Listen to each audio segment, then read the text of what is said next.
കരുണയുടെ അവസാന മണിക്കൂർ എന്ന് പറയുന്ന ബുക്കിലെ 27ാമത്തെ മെസ്സേജാണ് വായിക്കുന്നത്. ദൈവത്വത്തിൻ്റെ ശത്രുക്കൾ.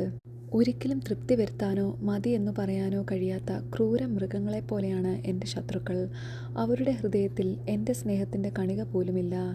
അതിനാൽ അവർ എൻ്റെ പീഡാസഹനത്തെക്കുറിച്ചുള്ള ചിന്തകൾ പോലും തങ്ങളുടെ ഹൃദയത്തിലേക്ക് കടന്നു വരാൻ അനുവദിക്കില്ല. ഞാൻ അവർക്ക് വേണ്ടി ചിന്തിയ രക്തത്തെക്കുറിച്ചും അവർ കൃതജ്ഞതരായിരിക്കില്ല. അങ്ങനെയിരിക്കെ ഹൃദയത്തിൽ ദൈവസ്നേഹമില്ലാതിരിക്കുകയും തങ്ങളുടെ ആഗ്രഹ പൂർത്തീകരണത്തിനായി മറ്റുള്ളവരെ വഞ്ചിക്കുകയും ചെയ്യുന്ന അത്തരം മനുഷ്യരിൽ വസിക്കാൻ എൻ്റെ ആത്മാവിന് എങ്ങനെ കഴിയും? അവരുടെ ഹൃദയത്തിൽ നിറയെ ദുഷ്ടകീടങ്ങളാണ്. അത് നിറയെ ലൗകികമായ അഭിലാഷങ്ങളാണ്. പിശാച് അവരുടെ അധരങ്ങളിൽ തൻ്റെ മാലിന്യം നിക്ഷേപിച്ചിരിക്കുന്നു. അതിനാൽ എൻ്റെ വാക്കുകൾ അവർക്ക് ആസ്വാദികരമല്ല. അതിനാൽ ഞാൻ എൻ്റെ വാളുകൊണ്ട് അവരെ എൻ്റെ പ്രിയപ്പെട്ടവരിൽ നിന്ന് വേർതിരിക്കും.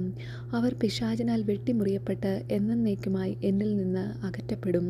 അവർ അങ്ങേയറ്റം ക്രൂരരായതിനാൽ അവരോട് ഒട്ടി നിൽക്കുന്നവരും അവർ പറയുന്നത് അനുസരിക്കുന്നവരും കൂടി എന്നിൽ നിന്ന് വിച്ഛേദിക്കപ്പെടും. ഞാൻ എൻ്റെ ജനത്തെയും പിശാചിനെയും തമ്മിൽ വേർതിരിക്കാൻ വേണ്ടി എൻ്റെ പ്രിയപ്പെട്ടവരെ അയച്ചു.